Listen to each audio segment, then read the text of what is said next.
Live from KSAT 12, Good Morning San Antonio starts right now. Indeed, the final GMSA at 9 of the month of March, if you can believe it. That's right. Already. April 1st tomorrow. Again, I cannot believe it. But nonetheless, we appreciate you joining us here, starting your week off with us. Might be one of the busier weeks or weekends coming up in San Antonio that we've seen in a very long time. Especially with the Final Four. So yeah, we're going to keep Texas you posted. Open, all kinds of stuff. Yes, that's right. All the concerts with the Final Four as well. Exactly. So San Antonio will be very busy. We'll be checking in with Justin very shortly about what we can expect for the rest of the week. So let's get there with live cam. For now, not too bad. No, exactly. Yeah, we had some fog this morning, I know, and things hopefully improving there. But we talked about how so many things are happening in San Antonio, and some of them are, so many of them are outdoor events later on this week. And so Justin's, I know, paying attention today, but also the week ahead. Down the line. And good news, Ernie. I know tomorrow's April Fool's Day, but because you're new, we'll hold off on some of the shenanigans. Oh, okay. But next year, no duct tape. Next year, just wait. No, I'm kidding. Yeah, you guys are right. It's going to be a really busy week, and as we get into the weekend, that's going to be a time frame where we're pretty concerned about the threat for some showers and maybe a few thunderstorms. I don't know that it's going to mess up plans that much, but we want to make sure you're aware of what's headed our way. You look at the numbers this morning, you can actually tell there's a front there, and there is a boundary that's moving through San Antonio right now. So you look at New Braunfels, 68, Gonzales is at 67, but we're at 75 here in San Antonio. I think we'll see temperatures actually fall a little bit here in the coming hours thanks to this weak frontal boundary, which is kind of draped across the area. Now, it's not creating any rain here, but you go east, there's a ton of thunderstorms along that front, stretching from New Orleans to just west of Atlanta. And this is going to be where we see a lot of severe weather today. That's going to be across the southeast. Go outside right now. The sun is now out, 75 in San Antonio. But look at the temperature in New Braunfels. That's the difference with that front. And they've got northeasterly winds here, 66, 71 in Converse. The front is moving through your neck of the woods. And light winds there for Bernie and Stinson with temperatures in the 60s and 70s. Our forecast this morning, again, those temperatures may drop a little bit here in the next few hours, but we'll build back to around 83 this afternoon, and we'll call it partly cloudy and mostly sunny, and then 80 by 7 p.m. What's ahead? Yeah, busy forecast with some chances of thunderstorms, as we said. We're going to show that all to you, time it out for you with all the events coming up in just a few minutes. Thank you, Justin. Let's look out there with the TransGuide this morning. Some of the cameras looking good, like 281 at Evans, but not on your screen, but a popular travel area on McCullough and Loop 410. There is a crash right now, so a little bit of a slowdown. So again, McCullough, Loop 410 eastbound, just be aware of that situation. Well, man is in jail this morning for a deadly shooting that happened back in February. Ruben Gantu was arrested and charged with murder. Now, we told you about this Southside shooting last month. An affidavit states that Gantu was arguing inside a nightclub. That fight escalated outside, and police say that Gantu shot 2 people. One victim has been identified as Ricky Martinez, who died, and another person was also injured. We have an update on a story we've been following for you all morning long, and just into our newsroom a short time ago, we have learned that somebody has died after that shooting at a Northside bar. So it happened around 1 a.m. at the Aura Bar and Lounge near Wurzbach and I-10. Police tell us there was a disturbance on the patio, and that's when a man started shooting. 3 bystanders were hit before another person shot that suspect. The man who shot the suspect was also hit by gunfire. All 5 hit were taken to a hospital. And again, we've just learned that one person has since died. We are working to learn more information about that victim. Well, now to another story that we've been following closely. It's been well over a year, and a local grieving family is still fighting to keep their case front and center. They lost their son, Matthew Guerra, his girlfriend, Savannah Soto, and their unborn child, Fabian, right before Christmas in 2023. Guerra and Soto were found shot and killed in a car in a Northwest Side apartment complex. A hearing started just a few minutes ago around 9 o'clock. Well, Christopher Preciado has been charged with capital murder in this case, while his parents, Ramon Preciado and Nieta Romanos, are facing charges for helping him cover up that crime. So Matthew Guerra's father believes that the court system is not moving quick enough as his family continues to push for the death penalty for Christopher Preciado. We feel like justice isn't being served on our part. We feel like the death penalty definitely should have been voted on by now. I think Joe Gonzalez did say the more gruesome the crime, the easier it would be to vote on the death penalty. And I can't think of a more gruesome crime than something of this manner, especially during the holidays. I mean, the holidays are never going to be the same for any of us, any of the families, ever. So again, the hearing just got underway moments ago. At 9 o'clock, we're going to bring you any new developments we get on air and online. Well, thousands of federal government employees have been laid off from their jobs since President Donald Trump took office in January. It's still unclear exactly how many people have been impacted by these cuts, but we do know that some of those people live here in Bexar County. Our Zaria Oates talked to a woman who was laid off from her federal government job and is dealing with a back and forth over whether she'll be reinstated after a federal court ruling. It was like a crashing world. Ashley Smith is a single mother of two, an Air Force veteran, a Bexar County resident, and she was a federal government employee. What I thought would be the perfect work from home as a single mom, I was like, okay, this is good. But her tenure was cut short. A reduction in force, or RIF, the formal term for layoffs in the federal government, was initiated by President Trump's administration. This came as the Department of Government Efficiency, or DOGE, began identifying, quote, waste within several government agencies. Elon is doing a great job. He's finding tremendous fraud and corruption and waste. You see it with the USAID, but you're going to see it even more so with other agencies and other parts of government. Smith was part of an agency hit with a RIF soon after Trump made that statement. She was a probationary employee, which simply means she had been in her role for less than 2 years, along with thousands of others, but she was also part of a protected union. They told me specifically that I was covered by being a part of the union, so they said I wasn't going to be going anywhere. Despite that, in February, a directive from Human Resources advised her that she no longer had a job. So then next thing you know, they write me on a Monday and they say, this is your last day. They didn't even help me with the process of even the separation part. They just said, you're just out, and they said to clock out by 5. It's a big, tremendous saving for us. We want to downsize government, but make it better. However, on March 17th, the U.S. District Court for the District of Maryland issued a temporary restraining order, which would reinstate Smith and thousands of other probationary workers to their previous position until a legal battle is complete. They're going to give me the retroactive pay effective the date of the separation of February 27th. But in another setback, Smith received a letter from her HR department just 3 days later, formally rescinding the notice of reinstating her employment status. The email apologizes for any confusion and instructs her to reach out to the division chief at the Employee Relations Division with any questions. You're playing with people's lives and stuff, and I have 2 kids. I'm a single parent. Like, I can't go up and down, up and down, up and down. You tell me I got the job back, and then you're like, oh, now I'm taking it again. It's unclear what next steps will look like, but Smith is hoping she'll be able to return to her position or at least receive back pay for the last month of being laid off. Zaria Oates, KSAT 12 News. Well, today marks 30 years since the death of Selena, the queen of Tejano music. Undisputed. Yeah, she was shot back on March 31st, 1995 in Corpus Christi by her former fan club manager, Yolanda Saldivar. However, her legacy lives on.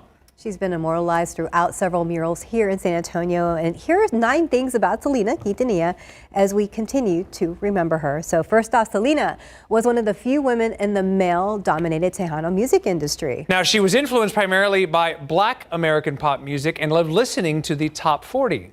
That's right. Number 3, Selena had a passion for fashion and created the first celebrity brand, opening 2 boutiques here in Texas. Number 4, her fashion designer says he was inspired by her dancing when he created her clothing.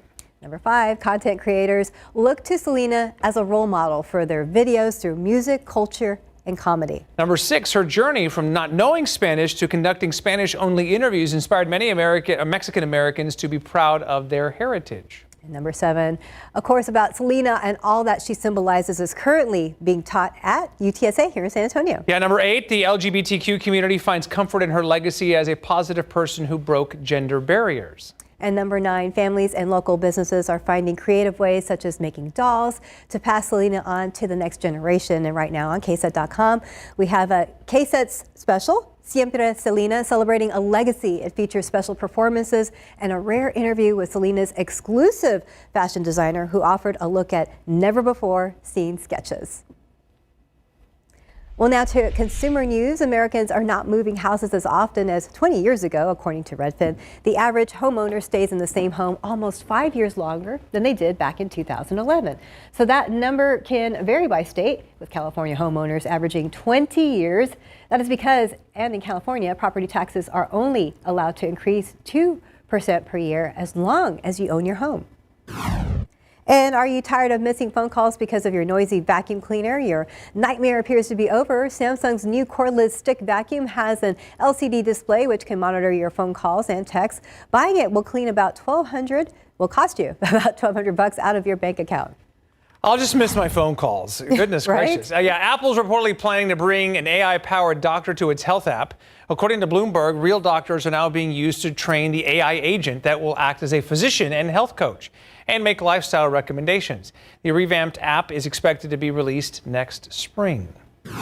Well, Google's new AI model is now free for everyone to use. The experimental Gemini 2.5 Pro is the first of Google's thinking models, which are said to deliver more accurate results through reasoning. It is free to try, but non-subscribers are under tighter rate limits. A thinking model. We'll see how As long that as they goes. don't replace us up here on the anchor desk, I'm fine. We are not. We are real. I can confirm. Believe it or not, we are real. Yes, we are. Time now is 9:09 and 75 degrees for now. Still ahead on GMSA at 9. Some local students are telling compelling stories and showing off their journalism skills in school. What they've done to turn their classroom into a newsroom. That's coming up. And good news, if you are looking for a job, Restore Education is hosting mock interview workshops after the break. How to answer those tricky questions like, tell me about your... Hi, welcome back. It's 9:13. Well, we have an update on a case that we told you about just moments ago. Yeah, we have just learned the hearing for whether or not Christopher Preciado will receive the death penalty has just been rescheduled for this Friday at 9 a.m. So Preciado has been charged with capital murder for killing Matthew Guerra, his girlfriend, Savannah Soto, and their unborn child, Fabian, right before Christmas back in 2023. While his parents, Ramon Preciado and Marta Romanos, are facing charges for allegedly helping him to cover up that crime. So again, that has been just now been rescheduled for Friday morning at 9 o'clock. All right, calling all people looking for a job or employers looking to hire. That's right. Restore Education is hosting a career fair on April 24th between 10 a.m. and 1 p.m. So if you own a company and you need workers, you are welcome also to sign up. But if you need a job, our Patty Santos tells us Restore Education is hosting several workshops leading up to the fair. Restore Education is hosting several mock interview workshops later in April to help those looking for a job better prepare. Carrie Rhodes with Restore Education says the most confusing question that trips many candidates up is, tell me about yourself. When they're asking, tell me about yourself, they want to know about you professionally. And so that's your time to take and talk about your skills, your experience, and what you feel like is your purpose or your mission and how that is aligned with the company. Here's an idea on how to answer that question. Tell me how you handled a difficult situation. What you do is you outline the situation of what that experience was in your field. You tell about the task that you were assigned to do. Then you describe the actions that you led or the actions that you took. And then do not forget to share out the results of that experience. When you go through that, you are showing that you can apply your experience and your skills to different types of workplace problems. And then again, that interviewer can see you working on their team. For information on the mock interview workshops, head to KSAT.com. Patty Santos, KSAT 12 News. All right, 75 degrees for now. Not too bad. No, it feels okay. And you go north to San Antonio, the temperatures are actually a little bit cooler this morning. We actually have a little bit of a frontal boundary. One I wish was creating some rain. It is not, but it is going to maybe keep temperatures from getting too hot today. Really, you're not going to be able to tell much of a difference. Let's take a look at where it is right now. It actually is moving through San Antonio as we speak. And if you look really closely here at the visible satellite picture, you can detect a line right there. That is the front itself. And so, yes, it is working through San Antonio. Again, it's not going to do a whole lot for us other than I think it'll lower humidity levels a little bit this afternoon and this evening, which, you know, feels pretty good. I just wish we could get some rain out of it. You go east, and there certainly is a lot of rain with it along the front there in New Orleans. they're getting blasted by very heavy rain. And then up and down this front, as you get into parts of Alabama, Mississippi, and Georgia, there's a ton of rain. That's where it'll all be today. We just kind of missed out on a lot of that upper level energy, but the severe weather risk is there. Atlanta, Raleigh, Charlotte, Albany, Georgia, Savannah, down to Mobile. That's where it'll be a very busy day, severe weather-wise. Now, behind this system, there's another one coming on board, and it makes it to the middle part of the country by tomorrow. And part of our area is included in that. It's a very, very small risk. And I'll tell you, chances are we're not going to see anything at all. But if somehow a storm is able to get going, maybe it comes off the mountains of Mexico, then there is a high probability that it becomes severe. It's one of those situations where there's a really high likelihood it just stays quiet. But we have to mention this because should a storm get to develop, it would be strong to severe. So we'll keep an eye on it. The forecast, one of our computer models, does want to, develop perhaps a storm up there in the Edwards Plateau late tomorrow evening, as this storm system, which by the way is really far to the north, which again we just don't have a lot of lift with this one. That one moves away. There's another one behind that that'll create some isolated storms maybe Thursday, but the odds are still pretty low. It's the one behind that is, I think, going to bring us the best chance for showers and storms. This is Friday at 5 o'clock. We start to get lift around the area, showers and storms developing, and then maybe our best odds will be Friday night into Saturday morning before this quickly pushes east by Saturday afternoon. This is important because we got a lot going on this weekend. So rain chances, they kind of just step up. Very small chance tomorrow and Wednesday, 20% Thursday, 30% Friday, and then a 40% mainly Saturday morning. These aren't huge chances, but we want to make sure you're aware because we got things like the Valero Texas Open going on. And we lined out the storm chances there. No, it'll be in the 80s both Thursday and Friday. Probably a little cooler on Saturday and cooler yet on Sunday after a front goes through. It'll be cooler and breezy, but this could mess with some of the tee times. If you have plans to go out there, grab an umbrella just in case. And the golfers are going to have their work cut out for them because they'll see switching winds and that chance for some rain delays. Meantime, the NCAA March Madness Music Fest. It's Friday night that I think I'm keeping the closest eye on because there is a decent chance for some showers and storms. Temperatures will be in the 80s. Of course, we got Doechii and Pitbull Friday night. I think Saturday, by the time we get around to the concert, it will have cleared out some. And then Sunday shouldn't be a problem with some drier conditions for Benson Boone and Chris Stapleton. But those are two big events that we'll be watching so very closely. 80 tomorrow, and the reason we lowered temperatures a little bit, a lot of cloud cover. It does rebound as we get into Wednesday, 89, 87 on Thursday, 85 Friday. There is 40% chance rain Saturday morning, 78. And then with this front that's coming through, it actually cools down pretty significantly. Notice the low Sunday morning, 50. Wow. And a high of only 68. So golfers, again, Sunday morning, it's going to be very, very different. Yeah. And this forecast is subject to change. It's just, we may get some minor tweaks here and there, but stay with us and we'll keep you up to date with everything that is unfolding there. Wow. So if they're not paying attention to this forecast throughout the week, that might catch some of them by surprise early Sunday morning. Well, I think golfers, especially the professionals, they're looking. Because there's a lot of money on the line. Yes. Or the caddies are looking for sure. They're throwing the grass up in the air, and they're getting ready for it. But there's also going to be a lot of people in town for the Final Four. So, hopefully the weather, we can kind of weave it in and out. We need the rain, but kind of weave it in and out of the events. Hopefully it won't be. Well, I guess at least the Saturday evening concerts, that rain looks like it's happening in the morning. So that's good. Correct. Yep. Mm-hmm. Very good. Thanks, Justin. Yep. All right, not often you have Jelly Roll and T-Pain in the forecast, which is, I think, is extra cool. Good job by putting out the bands. Pretty awesome. All right, we'll be back. More GMSA at 9 coming up. Hi, welcome back. Coming up on 9:24, so some local middle schoolers are making news literally. That's right. Their first year media program at Alamo Heights Junior High School is taking a unique approach to reporting the news and creating headlines. I had a chance to spend some time in their newsroom. Here's more. Try to keep it somewhat balanced and even.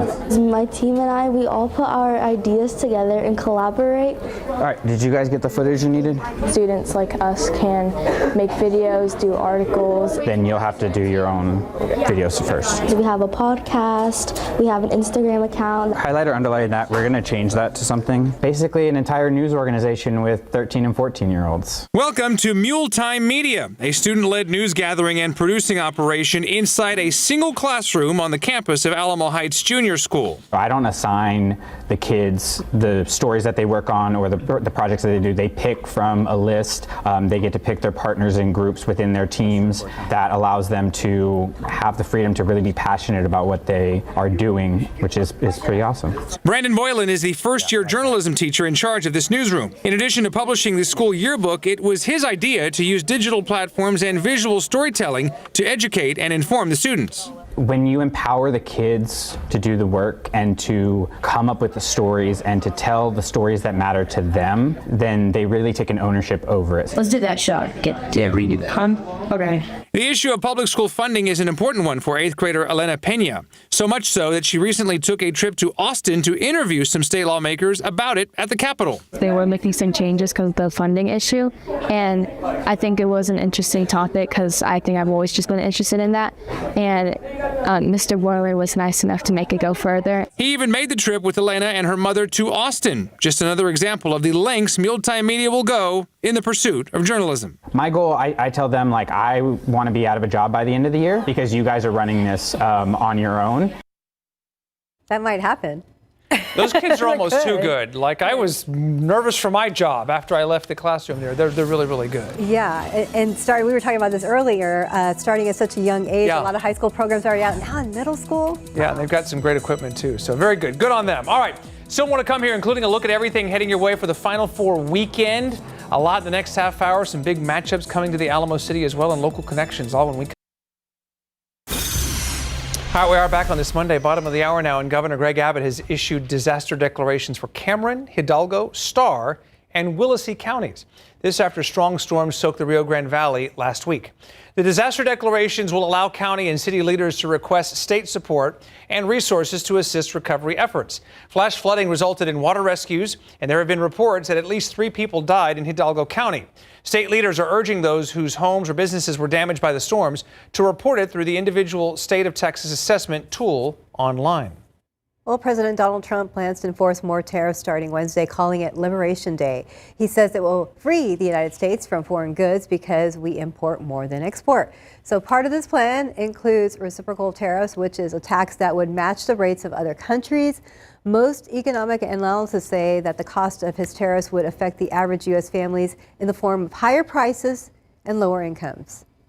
Some of the tariffs already in place are hitting close to home. A new report says San Antonio is one of the cities hit hardest by the Canadian tariffs. Local businesses, especially in manufacturing, are really feeling the pinch as import costs rise. Economists are warning that this could mean higher prices for all of us and even job cuts in the area. City leaders are calling on the federal government to think about how these tariffs affect our community. Reminder, the May 3rd election getting closer, and so is the deadline to register to vote. So the deadline happening Thursday, and you can scan that QR code at the bottom of your screen to check if you are registered or to get started on that process. So it's going to take you to a link for a voter registration application. This is your chance to make your voice heard in the mayoral and city council election. Again, that deadline to register is happening on Thursday. And a reminder, City Hall and most city offices are closed for Cesar Chavez Day today. Public safety and emergency services are still available, but things like libraries, community centers, municipal court, mental health clinics, and offices are closed today. Regular business hours will resume tomorrow. Out there with a live cam. Looks like the fog is gone. The sun is peeking out, so things look a little better on this Monday morning. Yeah, the clouds have cleared out. We got blue skies. It feels pretty good outside if you've stepped outside. Again, we're tracking that weak frontal boundary that's coming through San Antonio. And basically all that will do is just kind of bring the humidity levels down a little bit this afternoon. Temperatures right now, there is quite a difference. I mean, this front is having some impact on temperatures here. 69 Boulevardy, 67 Canyon Lake. You go south of that boundary and it's mid-70s. Still 75 at the airport, but that temperature may actually drop off a degree or two before we rebound this afternoon. And as we look at the high temperatures today, we're thinking low 80s here in San Antonio. We'll be right on the dividing line. The further south and west you go, the higher the temperatures will be. We'll see some mid-90s today in places like Eagle Pass. And the further north you go, the cooler it will be. Some highs in the 70s potentially around New Braunfels and Fredericksburg. So that's the difference that front is making. Here's what's ahead. Stray storm tomorrow and Wednesday, but most of us stay dry. The better odds come later this week. Some could be strong, although right now we're not anticipating widespread severe weather. And when it comes to the Final Four, we are expecting at least a little bit of rain during that time period, rain through Saturday morning. We're going to time it out for you and talk about the days where odds are the best coming up in just a couple minutes, guys. All right, look forward to that. Let's look out there with trans guys looking at the cameras. Things look okay, but not on your screen. Still on the TxDOT website is that crash we were talking about earlier at Loop 410 East at McCullough. So just be aware of that. Looks like there are at least a couple of lanes and a shoulder blocked. Viva! Sorry. Can't help it. I just can't. I'm automatically. It's like a You're in reflex. Yes, when I hear the Fiesta music. mode. Yeah, Exactly. some shout out, some dance. But yes, tomorrow marks the beginning of April, and that means we are very close to Fiesta. I'm not ready to dance yet, but get ready for NIOSA. Local Boy Scouts spent this past weekend volunteering, and this is what they did. Boy Scout Troop 345 from Northridge Presbyterian helped to make. They helped out Irish Flat to make their famous Blarney bacon. Yesterday, the boys made 3,000 strips of candied bacon alone. They got service hours out of it, and the Conservation Society of NIOSA will reap the benefits from the bacon during Fiesta. It is actually one of the popular items that people come in search of because the booth is a small booth. It's located in Irish Flats, which this year is located near the Alamo Street entry next to the Hyatt Hotel. All right, noted, near the Alamo Street entry for this delicious bacon. So a reminder, Fiesta begins April 24th, a little later this year, and you can get a taste of that bacon at NIOSA, which is going to begin April 29th and last through May 2nd. Can't wait. You're looking at the bacon. It's that time of the morning. We're ready for a snack. Distracted. Yeah. Well, you know you really can't have Fiesta without medals, right? And as she said, Fiesta is just a few weeks away, and San Antonio is already showing spirit and going after those medals. Our Devin Karp spent the weekend listening to that famous jingling and meeting people who say they're collecting for a cause. You like that tingling sound, that it's like a high. Fiesta. You know, it's like you want more medals, you get one, you want more. That tingling, it's like you're dancing a cumbia or merengue, you know?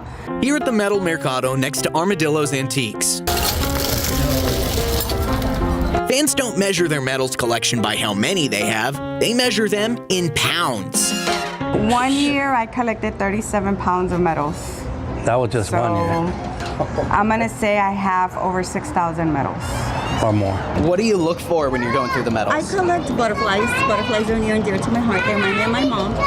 The best part is, it's all for a good cause. Our nonprofit we started in the promotion of learning, knowledge, and education. She's a retired teacher, I'm an engineer, so we think education is very important.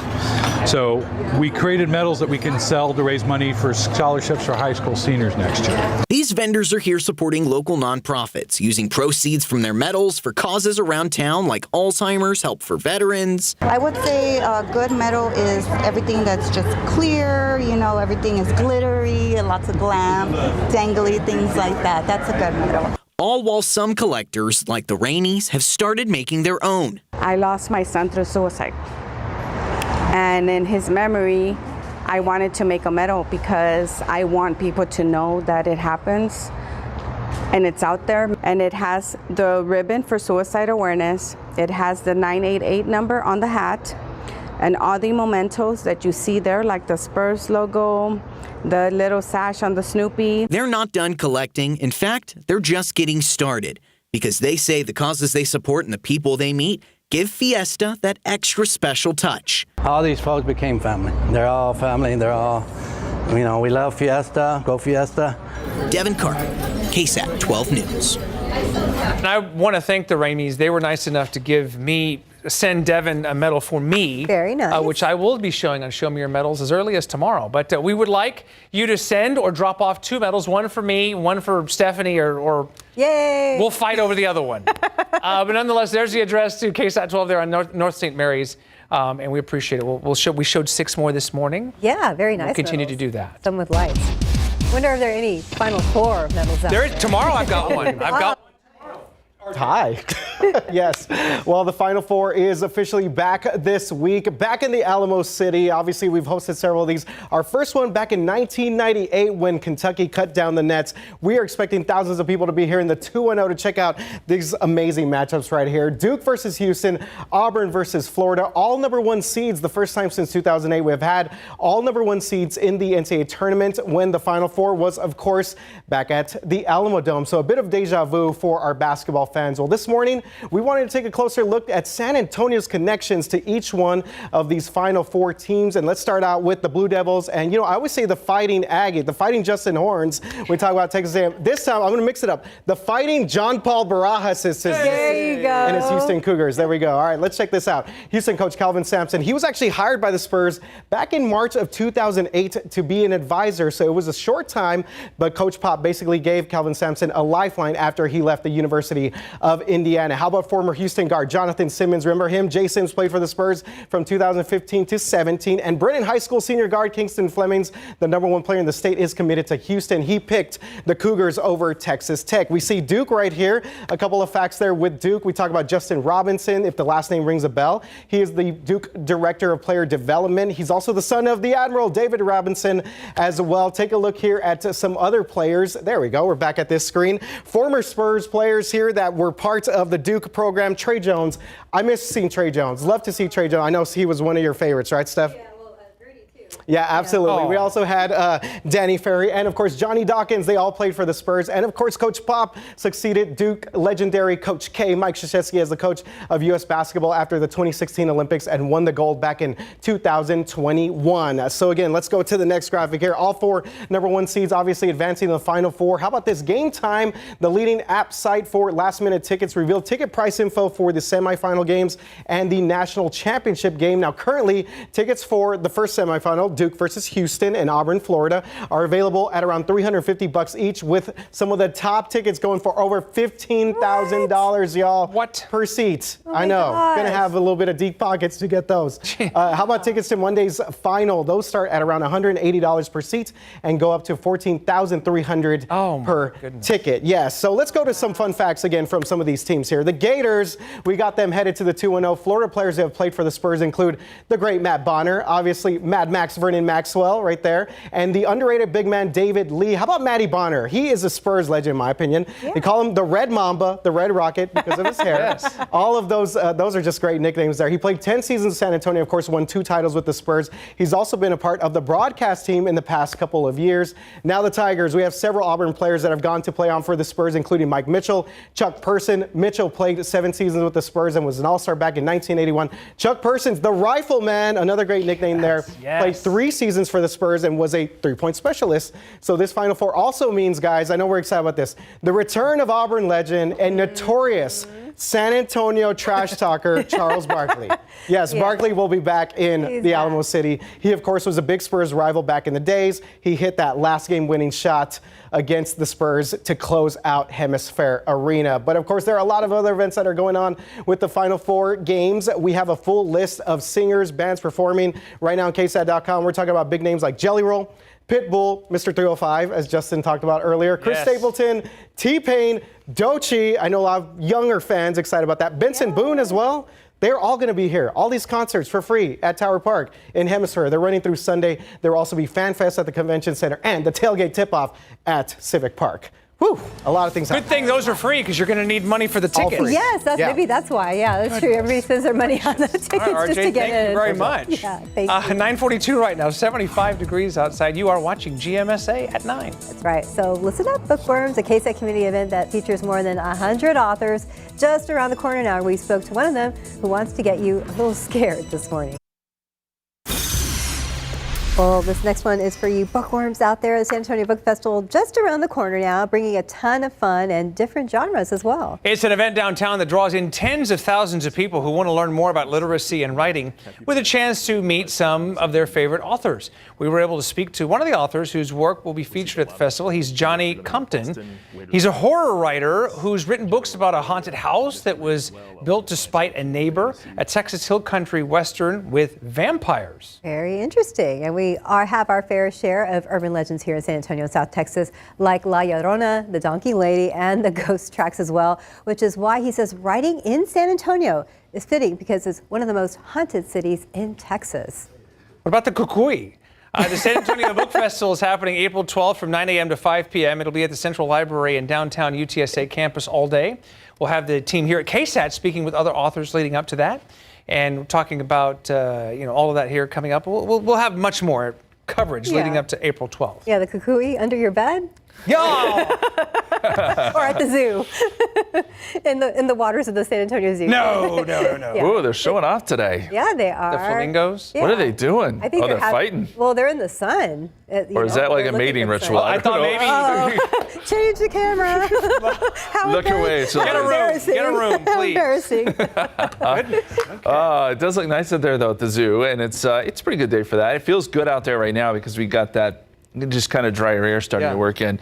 I want to show you a picture here. We showed you Magic Johnson earlier, so I know you can't see it from this far away, but that is Charles Barkley on the Capital One blimp for the Final Four. Oh, I thought you said that is. No, that is not. No, that is a blimp. There he you is go. the round mound of rebound. There no. you go, Charles. We're right back at you. We're calling you a blimp now. Hey, it's only fair, right? But anyway. Oh, my goodness. Yes, maybe you've seen it. They're going to have the blimps around. It's Magic Johnson and Charles Barkley. That's funny. The Capital One blimps. Anyway, thank you for sitting in that picture. That's terrible. The pollen count is in. It is not molds that are high. I need to fix that. It is, in fact, oak that is in the high category, 2,160. Molds are low at 270, and elm is at 10. So oak is the problem right now. We are in the thick of oak season, so you would typically see oak elevate at this point in the season, and you can just look at the trees, you can see it's about to explode. So just know that oak numbers will likely go up. This is the hours and calendar, by the way, but April was our month for oak, and we're right on schedule. Speaking of, we just coming out of March here. Today's the last day. You look back at March, we had our warmest day, 96, our coldest, 40. Rain was at 1.66. That's a little bit below average. But these temperatures are about right on par. March is one of those months where we see big swings, and that certainly was the case as we went throughout the month. Okay, outside right now. 75 at the airport, 68 New Braunfels, 71 Converse, 72 Bernie, 75 Stinson. We've got a light northeasterly breeze, and temperatures should make their way up into the 80s here by, say, 3 o'clock, 83 at 3 o'clock, 83. That'll be our high temperature, actually, and then falling back down into the 70s tonight. Just slightly lower humidity by this afternoon, this evening, and tonight before it comes back in a big way tomorrow. All right, so we're going to start off here Tuesday. This is tomorrow afternoon. No rain today. It's not in the forecast, and really, I don't foresee a lot tomorrow, but this model does want to produce maybe a stray storm north of San Antonio tomorrow night. We'll keep an eye on it because if something does form, it could be strong. So that's kind of the first wave of energy that comes through. Then as we get into Wednesday, there's still kind of a weak boundary here, so can't rule it out. Very small chance. Then by Thursday, as another storm system pulls in, we could see a stray storm, mainly north and east of San Antonio. And then by Friday, that's when things start to kind of ramp up a little bit. As we get another low, this one digs a little bit further south, and I think this brings better rain chances, especially late Friday into early Saturday. That's kind of the window that we'll be watching very closely for. Another round of storms. Could even be some snow in the Panhandle, by the way. It is still that time of year where they can get some flakes flying up there. It's just cold enough. But these systems kind of just continue to come across the country. And yeah, we're on the tail end of things, but we certainly do have a chance for some storms. 20% Thursday, 30% Friday. We'll up it to a 40% Saturday, mainly Saturday morning. And to put it all together here, oh, I forgot, Final Four. Rain will be Indy on Saturday, it looks like, for the Florida-Auburn game. And then for U of H and Duke, should be fine. If you're doing some tailgating, obviously this is an indoor event, but if you're doing some tailgating, looks okay late Saturday at least. It's just that Saturday morning time frame that we'll be watching. 80 Tuesday, 89 Wednesday, 87 Thursday, 85 Friday. So mid to upper 80s for the most part this week until we get into the weekend, and then it does cool down. Gotcha. And people will be especially excited on Sunday. It'll be very nice. Sunday should be great. Yeah, absolutely. Look forward to Gosh, it. and the VTO too. You're going to have people at the TPC and people downtown. And busy It's weekend. gonna be busy. packed. Yeah. All right. Thank you, sir. Fingers crossed about the parking situation. Oh, good luck. Good luck. Yeah. Good luck. Yeah, good luck to all of Blessings you. to all of you. Out there. Yes. Well, our friends at SA Live are always looking for fun things to do with the family, and they uncovered an escape room on the city's northwest side. And there are 5 different themed mysteries to solve. Fiona Garcia takes us inside the escape game. Well, game on. That's right. I don't even know where I am right now. I think I'm on a submarine. I don't really know how we got here. And this is Haley Garcia. She is the general manager. Haley, where am I? Where are we? So we are in Why am I wearing a captain's hat? We're in our depths room at the escape game. You're wearing a captain's hat because you are the captain of our submarine today. So this is just one of the games here. Explain how it works. All right, so in every game that you go into, you are going to have a series of puzzles, whether it be things that you're going to twist and turn or little riddles that you might solve. Every game has its own specific theme. So every game you're going to have something different that you're going to try and accomplish. So Okay. maybe you're going to try and find gold, or you're going to try and escape prison. That one is exactly how it sounds. We do split up your teams because it is our most challenging room. So you start off in 2 separate cells where you have to communicate really well to hopefully get out of the cells and escape prison eventually. Okay, and this one is called The Depths, right? I can see why. Yeah. All right. So we are on a submarine. We are in a submarine right now. So the goal is to get out of the submarine? Or surface? Or we're trying to surface. We're trying to surface. Okay. So what you're going to try to do is find a lost sea lab, and you have files and research and stuff that you're going to try and find. And along the way, you might encounter some, underwater sea creatures. Aye, aye. Okay. All right. So, when folks come to do this, can they bring their kids? How young can you bring your kids? Any age. Really? Absolutely. Even toddlers? Even the little Asking ones. for a friend? Toddlers? Even the little ones. And one of the other ones is special ops. Okay. Tell us about that one. All right, so special ops, y'all are gonna be super secret agents. And you start off in our Moroccan spice market where you're trying to find clues, twist, turn things. So in our playground room, your goal is to escape the 4th grade. I so remember you have a teacher who says you can't go to your summer kickball tournament until you get A+ on all of your report cards. So you go through various subjects to do that. And that space is not just one room, it's 2, right? All of our rooms are multi-room. Oh my gosh! You mean to tell me this submarine room has another? Yep, you'll never know. What sets you guys apart from the other escape room experiences around town? I do think the first thing actually is our hospitality. We are very much so a guest-facing and guest-obsessed company. We have unlimited clues, whereas other companies might have just 3. You can get as much or as little help as you ask for in these rooms, so an escape is always possible. Okay, tell folks where you're located. We are located in the room right behind Bass Pro Shop. You can also find us online, any of our socials, just look up The Escape Game. All right, and for all that information, just head to our website, salive.com, and click on the As Seen on SA Live tab, or just scan that QR code on your screen.